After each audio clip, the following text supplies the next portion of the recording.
Jaga macam mana Jaga memang teruk gila. Memang teruk macam belum ni akak dapat zakat tau. Akak dulu asnaf tau.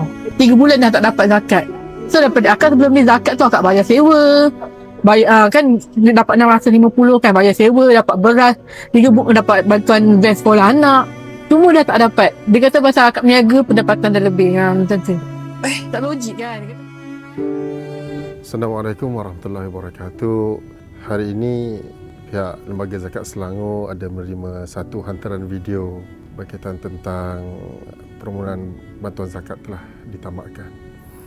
Bantuan zakat yang diberikan oleh Lembaga Zakat Selangor ini selalunya adalah bersifat sementara untuk kelangsungan kehidupan bagi mereka-mereka yang memerlukan. Untuk melayakkan seorang keluarga itu menjadi asnaf fakir dan miskin, prosesnya adalah melalui proses bancian, memenuhi hardul kifayah seisi keluarga, dan bantuan yang akan disalurkan, of course, sekiranya dia layak sebagai fakir miskin, kita akan memberikan bantuan asasi seperti makanan bulanan, keuangan bulanan ataupun sewa rumah bulanan.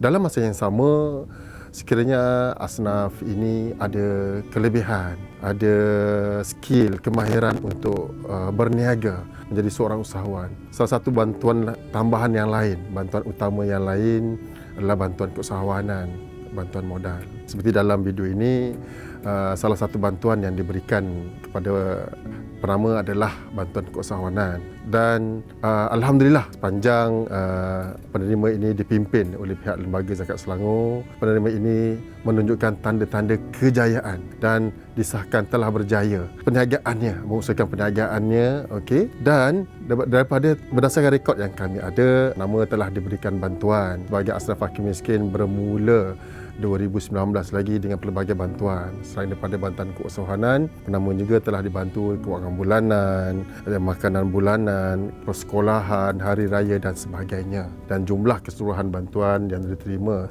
sehingga beliau telah keluar daripada asnaf disebabkan tingkat pendapatan lebih kurang berjumlah hampir RM70,000 lah. Okay, sepanjang beliau menjadi asnaf. Bantuan zakat ini macam saya sebut tadi adalah bersifat sementara.